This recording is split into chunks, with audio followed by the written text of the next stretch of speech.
Welcome to New Life Live with host and founder of New Life Ministries, Stephen Arterburn. New Life Live is dedicated to transforming lives one at a time thanks to the giving hearts of you, our listeners. Our goal is to provide you with wisdom from God's Word to give you hope and help in life's hardest places. If you have a question you'd like to ask today, our phone lines are open. Call 1-800-229-3000. That number again is 1-800-229-3000. Now here's Steve. Hi there. Welcome to New Life Live. Steve Arterburn here with Dr. Jackie McHarris and Becky Brown, and your phone calls, which we're going to go to almost immediately, but it is Martin Luther King Jr. Day today. And what a fascinating and sad life that he lived. But, you know, I think all of us want to, in some way or another, we want to make a difference in the world. And boy, did he ever make a difference in this one. Really amazing. Jackie, when you think about him, what do you think about Dr. Martin Luther King Jr. when you think about his legacy and what he's done for this country and this world? I think about his willingness to step outside of the common, right, like what was expected of him, and his kind of insistence on having his perspective be heard, like that mattered, rather than just sitting quietly. And I believe silence is complicity. It's that allowing people to continue to do wrong and just sitting silently, but expecting something to change. And so, I admire Martin Luther King Jr. because he didn't just continue to tolerate the intolerable. He did something about it. My husband and I have a tendency to say, stop talking about it and be about it. And that was who he was. He didn't just talk about it. He would be about it. Well, I'll tell you, he really did make some bold moves and changes. And so we honor him today. Yeah. And, like all leaders, he wasn't a perfect man. And none of us, no one in leadership is. But I got to tell you, God's been using imperfect people for a very long time, and he sure did use him. Yes. We don't have the world that we want. We don't have the situation we want it to be, but it sure is better. It is definitely and better. And maybe the way that we honor him today is to do something. If silence is complicity, and like you just said, Jackie, stop talking about it and do something and be about it. And just do one thing. And it may not be for, public. It could be in your own private life. Absolutely. And that's, I think, where best change begins, is in your own life. Yeah, no question about it. All right, well, speaking of life, let's jump over here. And how about we go into the life of, Lilly, Baltimore, Maryland, WAVA. How are you today? What's going on? Hello. Thank you for taking my call on Martin Luther King's birthday. Yeah, sure. Well, my question is, will you please advise me on the grieving I'm going through because of a severed relationship with my daughter? What happened? We had a big conflict on New Year's Eve because I usually babysit for her and her husband's four kids. And I was hesitant because of, there's a lot of sickness going around. And she picked up on my hesitancy, and she asked me point blank about it. And this time I told her how I felt, and my daughter is the nicest person I have ever met, and she's been very forgiving of me. I had to leave my ex-husband, her dad, and that has left a huge hole in her heart. But she's been very forgiving, and now I notice a change. Hold on. We're going to get to all of this right after this break. We have been estranged off and on for 10 years or more, and he has a lot of grievances and anger and bitterness and hatred toward me. We've been having little disagreements here and there about grandmom's input. Hi, Steve Arterburn here. Fearless Parenting, Doing Life with Your Adult Children. It's an online workshop we're holding on Saturday, January 29th. Jim Burns, longtime friend and colleague, he's president of Homework, and he's going to join me. You invested 2 decades of your life with your children, and you've got to figure out how do you reparent and reinvent the relationship. It's not easy, but it's possible, and it can be better than ever. With insightful teaching and the guidance of a credentialed New Life counselor, this one-day online workshop will provide practical advice and hopeful encouragement for navigating the parent-adult-child relationship. Call 1-800-NEW-LIFE to register or to find out more.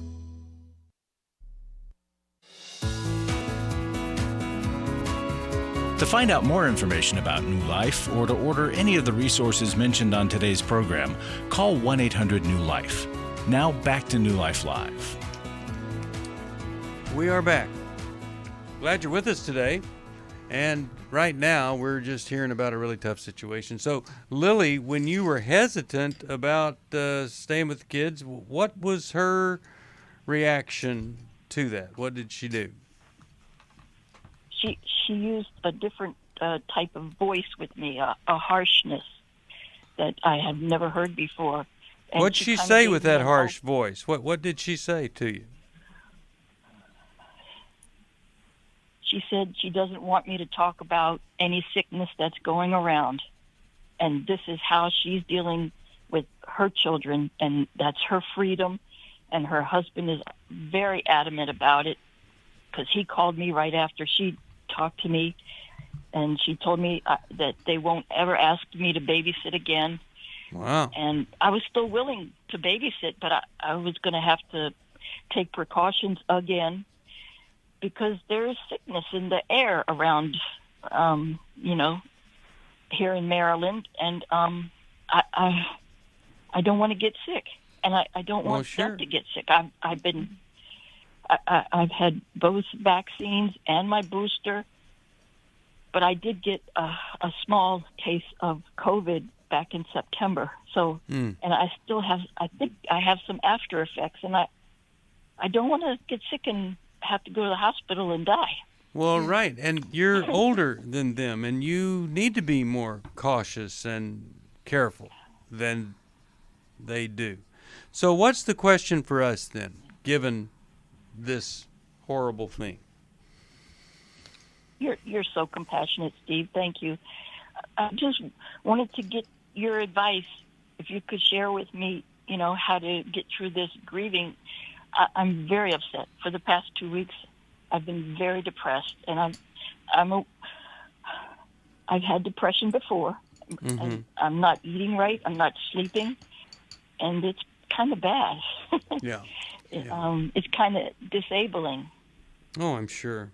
I'm so sorry that it's come to this. And, I think maybe starting with a letter would be a good thing. And then you could decide whether you're going to send it. But I think it would help you to write down how this has impacted you. You were reluctant, but you were willing. You were afraid, but you were willing.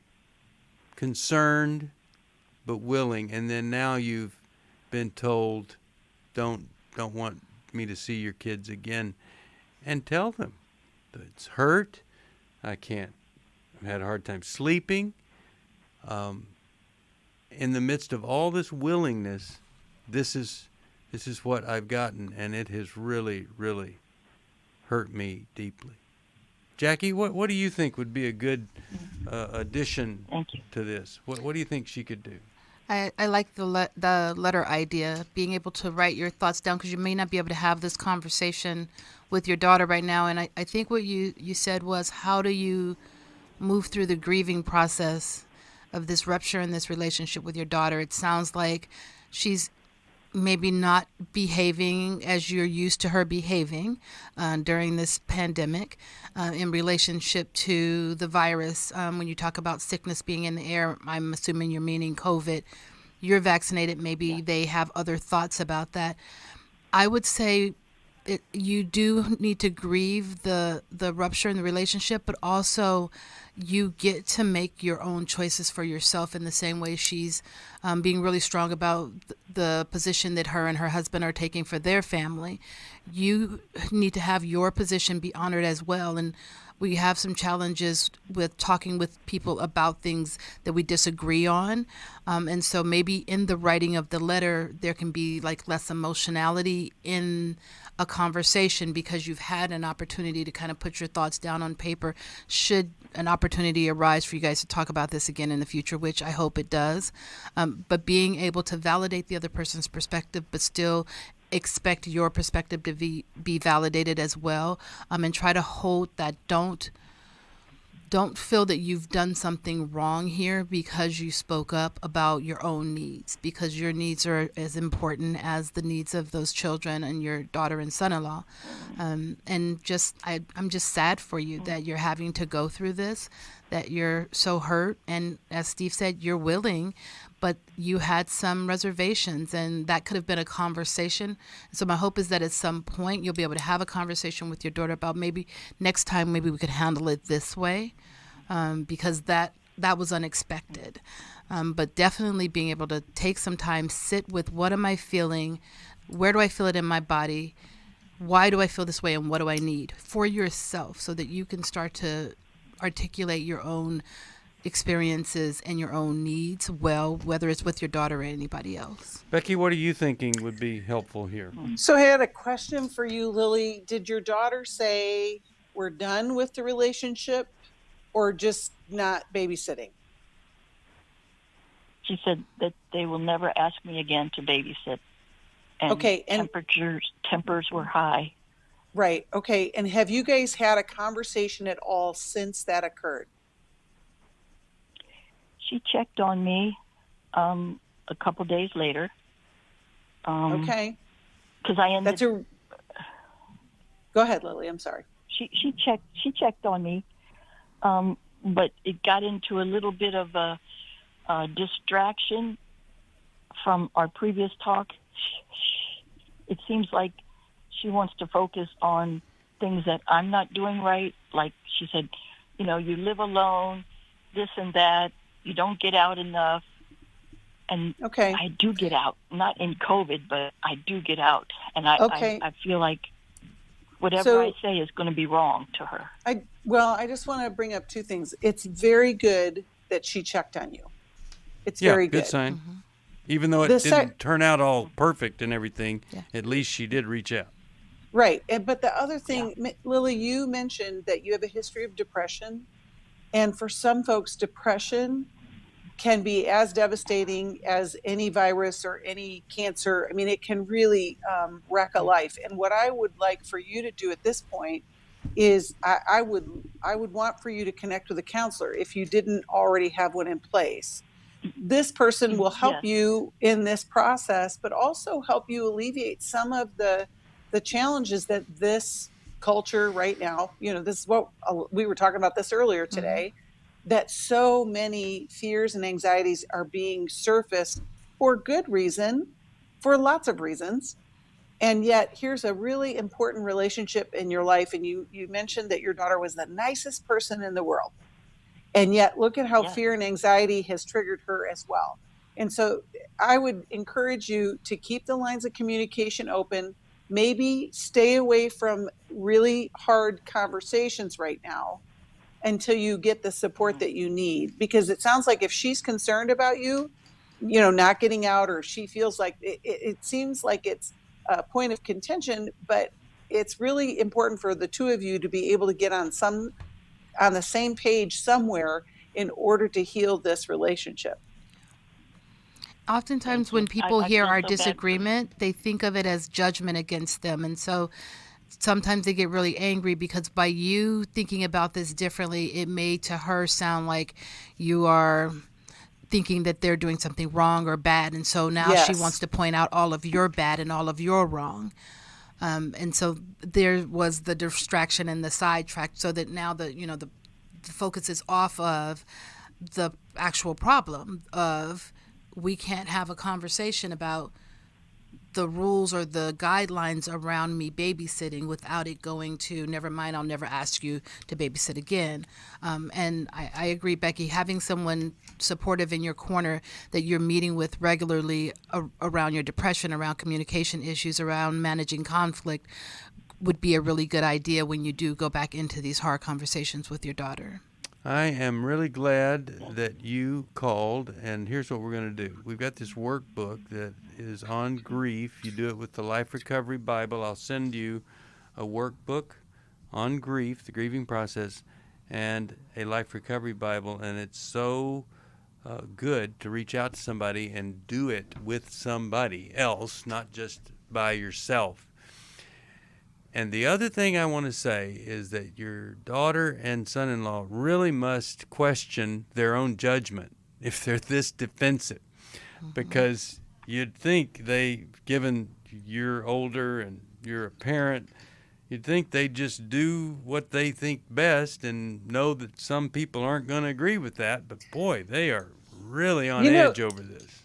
That's a good point too, Steve, because for as long as humans have been walking the earth, we all have different opinions. We have different opinions, and somehow up until current day we've been able to have really difficult conversations and manage relationships in a different way than what's happening now. And so as sad as this is, Lily, you are not the only one, that's really where the sadness is, right? Yeah. Mm-hmm. Well, to your point, like politically, you used to have people, your friends would have a different political affiliation, and you just go, they see life different, or that's the way their granddad was, or whatever. Now it's, well, if we don't have the same politics, you're stupid. Right. And it's just so different, and don't even want to talk to you because, well, I'm not going to talk to stupid people that don't think like me. It's just really a different world altogether. And I'm laughing at it, and it's not funny. All right, let's go back to the phones. And how about we talk with, pretty name, Aurora. Boy, not that anybody else's name wasn't pretty, but this Aurora, Boise, Idaho, KBXL is the station. Hello, Aurora. How are you? Fine. How are you guys? Excellent. Good. What's going on? Well, my question is that I have a son that's an addict, and I just know he's going to die. What kind of addict is he? Well, What's he? He used to do heroin. He kind of tried everything, but right now he's really stuck on that fentanyl. Oh boy! And so, where is he, and where are you? Do you live near each other? Yeah, but I can't have him come to my home because he's very destructive, and he even told my daughter once, and she was thinking about tying me up. Oh boy! Just stupid stuff like that. So I just told him, so when you stop getting high, and then you're more than welcome to come over. And I haven't been the perfect parent, but I've always been there for him. Well, what's the question for us then? Well, what is your question for us? What can I do? What can I do? Is there any resource here in Boise? There's nothing. Nobody knows anything. It's like people. I'm the type of mother that I don't care. I tell him, because he called me a cop caller. I said, yeah, because the people that cover up for you don't love you. I said, they're the people that call the cops. They're the people that love you because they want to see you get better. Yeah. And I bet he's really receptive to that, isn't he? Oh, yeah. He went back to prison twice. You see, and right now he's not on probation, so he don't care. Do you give him? Do you give him any money? Oh no, I don't give him a penny. I'll buy him a lunch or something, but I'll buy him the food. Yeah. Aurora, do you? Yeah. Do you do any of your own recovery work? Like, what do you mean? Well, a lot of times, we encourage people who are families of folks who are struggling with addiction to get into either Narconon, Life Recovery, Al-Anon. There's a lot of support out there that can help you in these times. Because if he is determined to destroy himself, which is how you started the call, you are going to need that support. Right now, you just cannot believe that he is acting this way, when in reality, he's not in his right mind. Or left, because his mind has left due to fentanyl, and it's one of the toughest things to battle. And you know, I threatened him that I was going to take the cops over there to his house, because I go, I know you're getting high there, and you got a bunch of people there getting high if you don't go to the doctor. So that's the only reason he went to the doctor. And I was there, and I told the doctor everything. I didn't let him lie about anything. Oh, I told the doctor, and he was like, listen to her. She knows it all. And is this the doctor that's giving him fentanyl? Is this doctor giving him fentanyl? Okay. No. Good. All right. We'll talk more about this afterwards. Hi, this is Steve Arterburn from New Life Live, and Chris Williams and I are doing the Emotional Freedom Workshop. A lot of people are you could literally say, in bondage from past trauma that has created an emotional web that they don't understand, and it prevents them from being free. A person that loses their temper regularly is not emotionally free. Someone who has anxiety just to get in the car and leave the house is not emotionally free. And walking around with the shame from a childhood or even a bad relationship as an adult, that is not emotional freedom, and we can help you get there. The New Life Emotional Freedom Online Workshop is Saturday, January 22nd. Steve Arterburn, Chris Williams, and Dr. Jackie Mack-Harris will present information on the power of our emotions, procrastination, guilt and shame, and more. And small group leaders will help you process the information you learn. Call 1-800-NEW-LIFE or register online at newlife.com. I was really living a very anxiety-filled life. I turned on New Life, and the topic that day was about anxiety. And just by listening, I got relief. You can help New Life stay on the air by joining Club New Life today. When you sign up to support us monthly through Club New Life, we'll send you the new member thank you gift of the Life Recovery Bible personal size, the 1-year Life Recovery Prayer Devotional, the New Life Journal, a New Life pen and highlighter, and a New Life zipper tote to hold it all.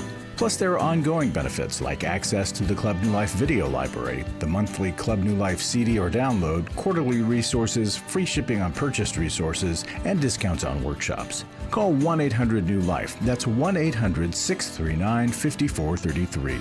Support Club New Life, and together we can help hurting people find help and hope in life's hardest places. Call 1-800-639-5433 to join Club New Life today.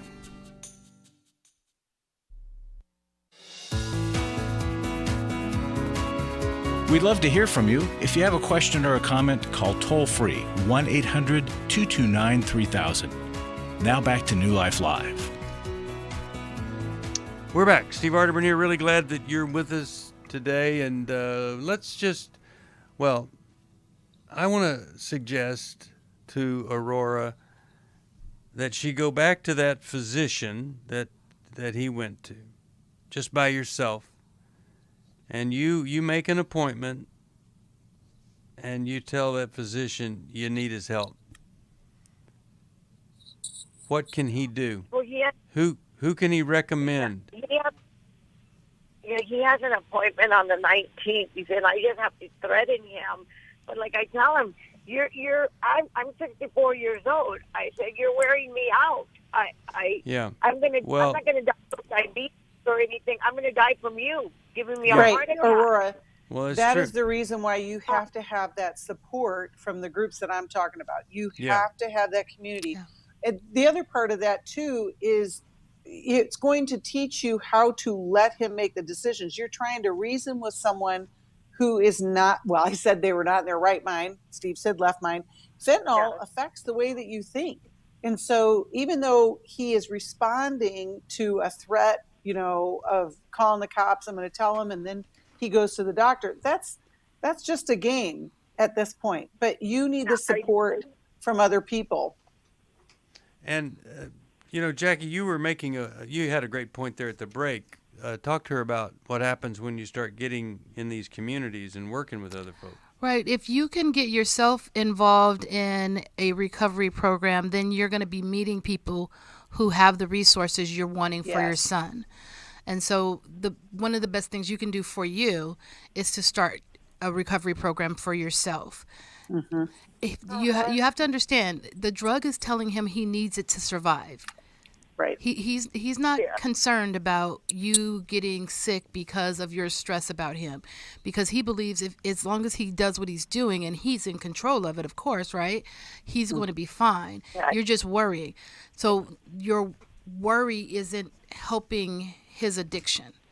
So redirect that energy towards healing for yourself, for your own personal stability. Find some resources for you, and by doing so, there'll be a trickle-down effect. If he then turns this thing around and decides he wants to get help, you'll have some connections to some people you can refer him to. I'm so glad you called, and I'm going to send you a Life Recovery Bible, 2 of them, one for him, one for you. And I've got a understanding and loving a person with drug and alcohol addiction. I've got that book I'm going to send to you. I hope that's going to be helpful, and I'll send Take Your Life Back to you. All of those things are things that will, I believe they'll help you if you'll read them, and we've got them available to anybody that wants them. 1-800-NEW-LIFE is that number. Let's go back to the phones. Got so many phone calls here. Let's go to Carol, Union Grove, Wisconsin. She watches on YouTube. Carol, you're on. How could we help today? Yeah, I have a question. So my ex-husband and I got divorced, and we have 2 kids together, but then we ended up, just trying to raise the kids separately, and I have kids with special needs. It was too hard. So we ended up reconciling. We actually have a house together and the kids, but we never actually remarried. Now, neither one of us have been with anyone else since we divorced, so we've still been faithful. We just never actually remarried. He's saying there's no need to remarry because, he talks about, he showed me, scriptures in the Bible, where it says that if you get divorced and marry another, it's committing adultery. And he's saying, well, you can't commit adultery. So he's like, well, since that basically we're still married, otherwise it wouldn't be considering adultery if one of us remarried.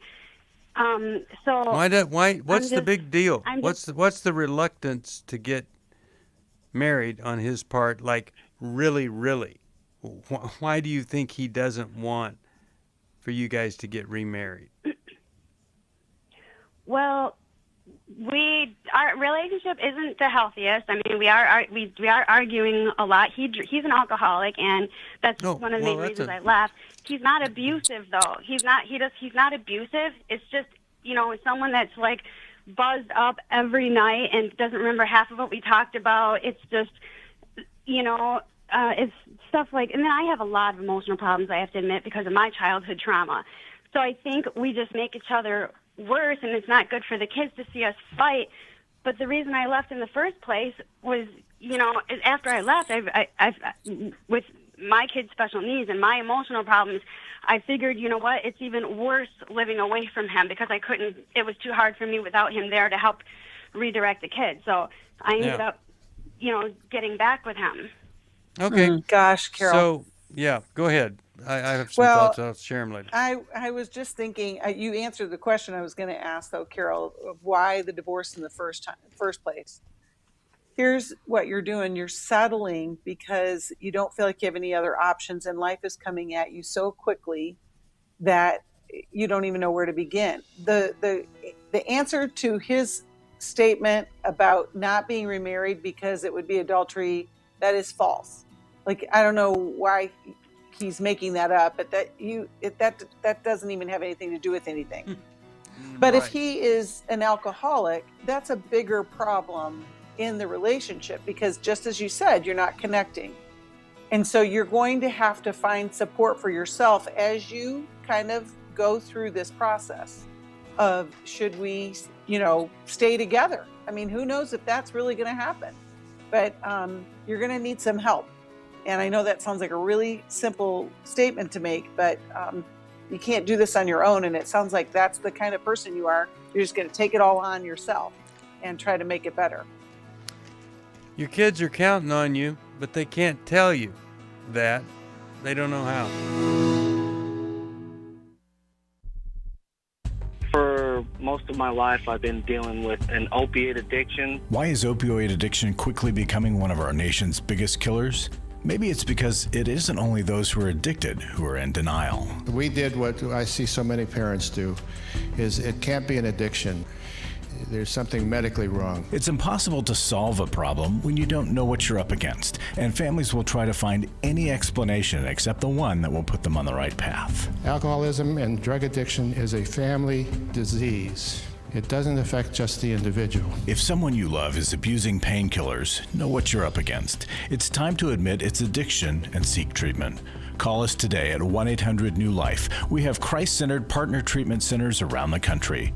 Call 1-800-639-5433 or visit us online at newlife.com. We just made a decision. We will do whatever it takes. 1-800-NEW-LIFE.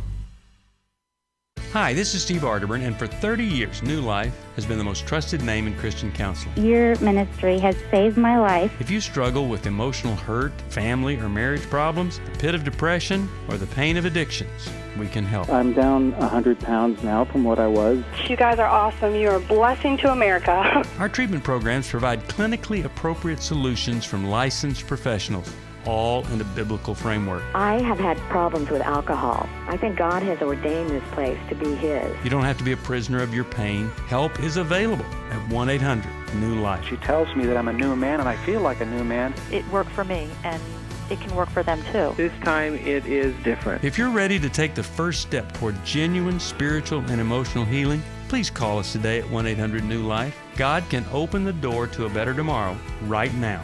Call 1-800-NEW-LIFE. That's 1-800-639-5433. We're glad you joined us for New Life Live. To be a part of the program, call 1-800-229-3000. Now back to New Life Live. We're back. Steve Arterburn here. And I just want to say one thing here, Carol. You still with us? Okay. So here's the answer. I thought we got cut off. No, here's the answer. Your husband, well, former husband, current partner, he needs to stop drinking and get into recovery. Mm-hmm. And then, you see, he's not just somebody that can help you with the kids. He's a person that can be in a relationship with you, and you guys can have a real marriage.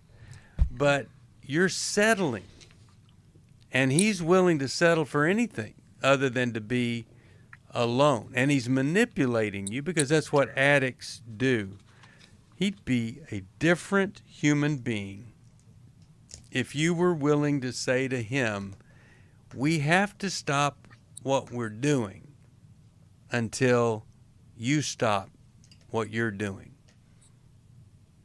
And I would say not in a crisis too, Carol. It sounds like that's what you guys are doing, is any discussions you have, he's either drunk and not engaged, or it's a crisis moment. Mm-hmm. And so you have to create a plan and a process of moving forward in a sane and sober way, which, seems ironic, but you can't have all this crisis all the time thinking that anything's going to be different.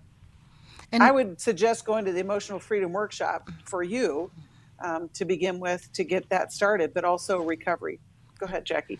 Oh, now it's just the question about, are you still married according to God? His use of that scripture stating that if you remarry after divorce, you are causing that person to commit adultery. So he's saying clearly we must still be married. Otherwise, it wouldn't be adultery to go and be with someone else. So he's not ready to renew those vows. He's not ready to remarry. And you are divorced legally. And so the answer to that question is no, we're not married, we're divorced. You would have to go and get married again to be married legally again. And if you were just to Yeah, say, let's I know, go get I married, know legally we're married. you're not married Does this legally. mean I have to stay single for the rest of my life if I don't? No. You know, if I No. can't No, make you things don't. work with him? No. Because No. it says if I were to remarry, it's committing adultery. Christ went to the cross because we are not going to get this thing right. We are all sinners and all fall short of God's glory. When you repent and seek forgiveness, God will respond the way God always responds. Don't let anyone else twist that for you. Ultimately, you have to make some decisions about what's best for your life, and the Bible's not intended to be used as restraints. Well, and you know, Carol, he's also keeping you in a stagnant place. You're fearful of moving forward. You're taking directions from someone who has no control of his life. Right. He's giving you instruction, but yet he can't make healthier choices for himself. And so it's restraining you. You feel stuck because you don't want to commit adultery or cause someone else to commit adultery. Spend some time in recovery for yourself, and then consider relationships down the road once you have a healthier mindset. Because right now, it's and you there's want no another one, person. I don't have anyone else in my life. Well, here's the thing. The last thing you need to be dealing with right now is whether or not you can remarry. If you guys, if you were to say to him, you either get better, get some help, you get into recovery, or I'm out of here, and then he says, okay, leave, or he leaves, and then he remarries, then, you know, you are free to remarry under anybody's definition. But I wouldn't even be thinking about that. I would be thinking about what could I do to make the situation better for me, my kids, and him. And I would be going to Al-Anon. I would be getting into my own recovery, look at my enabling, my dependency, codependency, and I would start getting better. And then I would demand that he get into recovery rather than maintain status quo the way it is. That, to me, is key. Take your life back, coming your way, and I'm really sorry for what you're having to go through with him.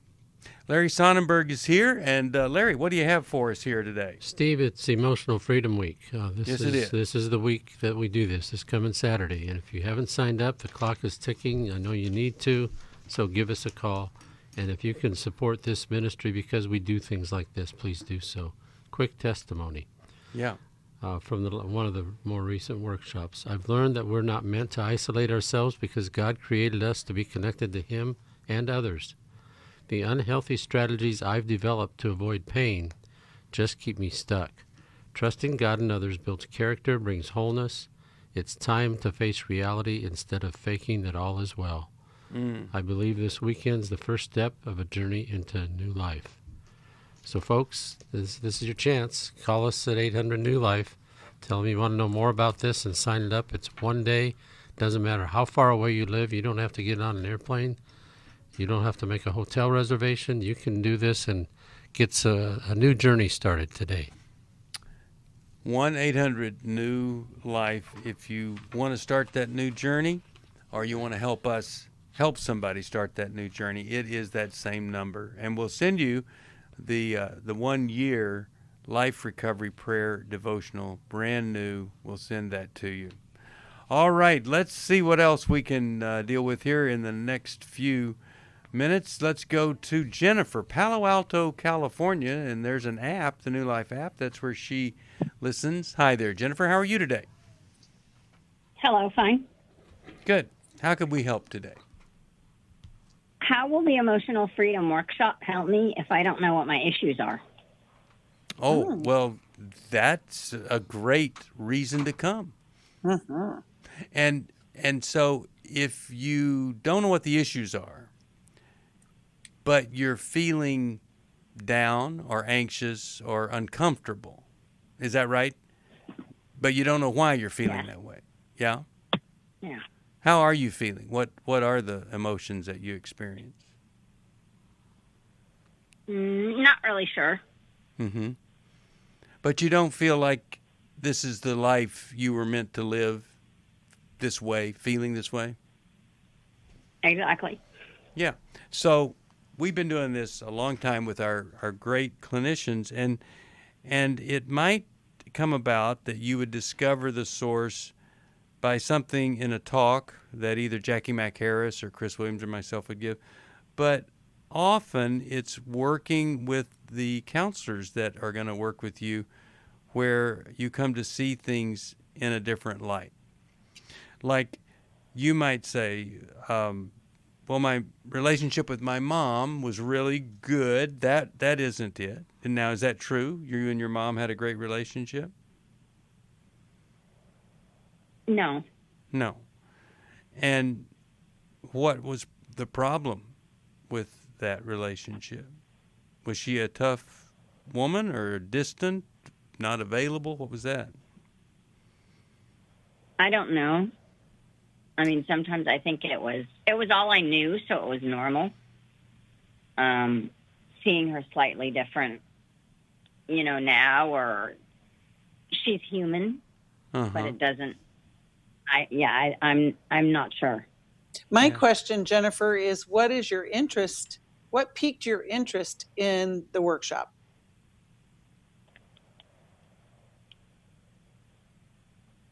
I guess I don't feel emotionally free. Mm-hmm. Yeah.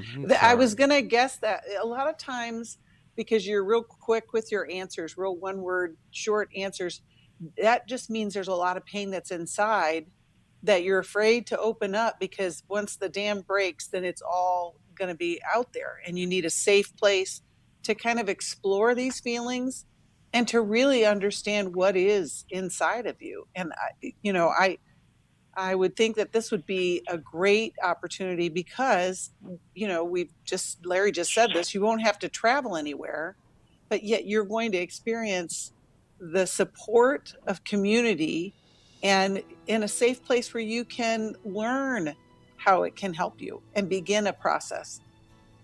And spend some time with searching out the answers to questions you say, I don't know to.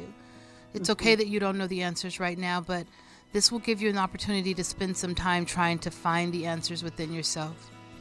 Well, I've said this before, said it last week. Clarity really is so helpful in the healing process. And so being able to say, I'm not clear about what all this is, where it comes from, what would be a better way or a path. So at least when you come, there'll be clarity when you leave. And to me, that's the beginning of true hope and healing. We'll be back right after this.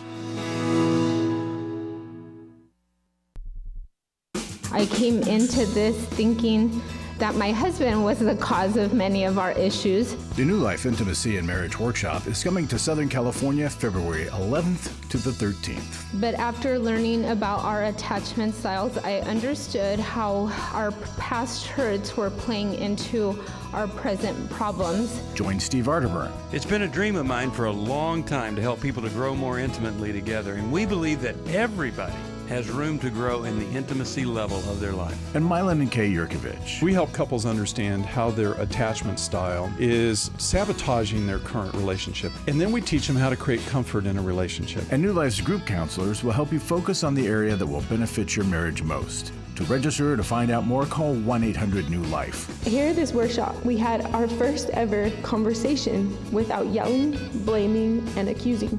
1-800-NEW-LIFE. I was really living a very anxiety-filled life.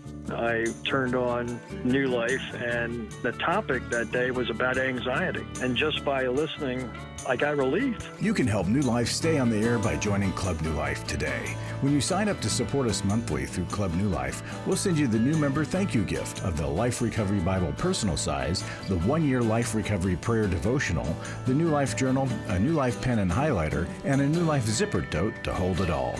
Plus, there are ongoing benefits like access to the Club New Life video library, the monthly Club New Life CD or download, quarterly resources, free shipping on purchased resources, and discounts on workshops. Call 1-800-NEW-LIFE. That's 1-800-639-5433.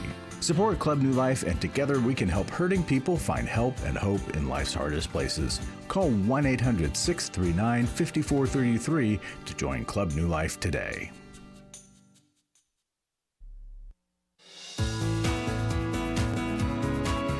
To find out more information about New Life or to order any of the resources mentioned on today's program, call 1-800-NEW-LIFE. Now back to New Life Live. We're back, and just finishing up with Jennifer. Jennifer, I'm going to do this for you. I'm going to give you a scholarship to that Emotional Freedom Workshop. It's online. You don't have to pay for it. You just have to be online, sign up for it. Hold on, we'll get you signed up for it. And I think it's going to be an amazing time for you. All right, let's go to Stacy, Club New Life member from Denver, Colorado. Hi, Stacy. How are you today, and what's going on in your life? Hello. Yes, I was calling about my son, who is 15 years old and thinks he's gay or wants to be gay. I hear this call coming in often. Yeah. And I think that what is said, maybe not in these words, that it could be a phase that they're going through. But I am really struggling as far as how we can talk to him, or how we talk to him. What can we do? Yeah. Because it's, I can't even imagine it, like, really, I'm really having a hard time. And the reason I found out so much more is because he's had friends over here recently. He's going to a new school. And I didn't think much when the friends were here. But after yesterday, I started, or even after they left, and he starts talking about things like, this so-and-so are dating, and, the two boys, and I'm just like, and so then I was going to go in to shut his phone off the other night because he fell asleep on the couch, and and these messages started popping up, so I started going in and reading further and finding things. Yeah. So here's I went from zero. Yeah. So it's pretty shocking, isn't it? Very shocking. And I don't think that we've said that this is just likely a phase he's going through. That actually 10 years ago might have been an answer we could give more often. But today, first of all, there's all the content that they have access to that says if you feel a certain way, you are a certain way. It's not just a feeling that might come or go. It's your identity. And then there's contact. So you go from content to some kind of contact. Like you said, he has friends. They've come over. Now you discover their guys are dating guys. And then there's connection and community. And it is really, really hard for a person like him who's had feelings, and then those feelings get reinforced, and you're told just, you can't help how you feel, just go with it. That is the message that he's getting. And the best thing that you can do is, first of all, he needs to know you're going to be there for him no matter what. No matter what, you're there. That putting shame onto him, and which is different than talking about, what God intends, what's best and all. Putting shame, that doesn't help. He needs to be able to come to you and tell you what he's going through so you can go through it with him. But it is so hard in this day and age. Jackie, Becky, what are you guys thinking? What's something you could say to her that might make a difference? My answer to your question, what do I do? Keep loving your son, be in relationship with your son. Don't let someone else be more community for him than you are. And so when if he's confused and he has questions, he has a safe person to go and ask the questions. If he's experiencing things that don't make sense to him, or that are things that don't make sense to you, you can still be there for him to talk to. Otherwise, he'll find a different community to do that in. And you want him to have a safe landing place, whichever decisions he decides to make as he goes through his life.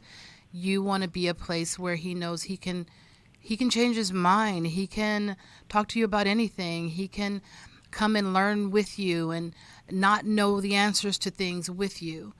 Just keep loving your son. Stacy, I wonder, is your husband involved? Is his dad involved in his life? He is, yes. Okay, and so I think I love what you just said, Jackie, and back to what you said, Steve, about the content and the connection. It'll be really important for the two of you to connect with your son. At 15 years old, the challenge is that we live in a hypersexual culture. Yes. And so he's going to have natural feelings develop because he's a 15-year-old male. But what's happening is they get directed really quickly. If we weren't talking about his feelings of being gay and he was directing that towards a female, we would be saying the same thing. Yeah. Slow down. You're 15. This is something that when you get older, and of course in, our belief system, it's when you're married, that's when we're talking about, connecting sexually. But there are a lot of steps between, that and having sex. But I think it gets really confusing for 15-year-olds because their hormones are, raging. You feel these strong connections with people. And in this culture, anything is okay. And so those are lots of conversations without condemning. And you want to create that space that it's safe for him to ask you, or even to give him an out. I know when I was raising my kids, who are now all older, we had a guideline for dating. You couldn't date before you were 16. Now, there's no magic date with turning 16. But it was just a barrier that we created so that they could say, if somebody was coming out to, I can't date till, whatever. So those are kind of conversations that can kind of give him some security to be able to make choices that fit for him as the years go on. And it will help that you won't create a crisis that, drives him to someone else, whether that's a parent or another home. Now, the reason that this is so difficult is because he doesn't think you know what you're talking about. You may know a lot of things about how to work and stuff, but when it comes to sexuality, the social media or the person sitting next to him on the bus, they have more authority than you do. Mm-hmm. They have more insight than you do because you're old-fashioned. And because parents don't talk about sex with their kids. Yeah. Right. And so that's where this has really, really become so difficult, is that essentially when it comes to sexuality, any thought you have is totally discounted and is overruled by the values or the lack of values in social media. And so you have to tell your child, hey, listen, I get it. You think we don't know what we're talking about. You think that this is a new way of looking at life. Well, let me tell you something. This is the way things were in the days of the Romans. Right. We are not old-fashioned. In fact, what you're doing is actually a very old-fashioned way of living that proved to be defective and deficient and destroyed many lives. And we love you, and we're trying to protect you from that. Look who's old-fashioned now. If you need some help, you call us, 1-800-NEW-LIFE. We love you.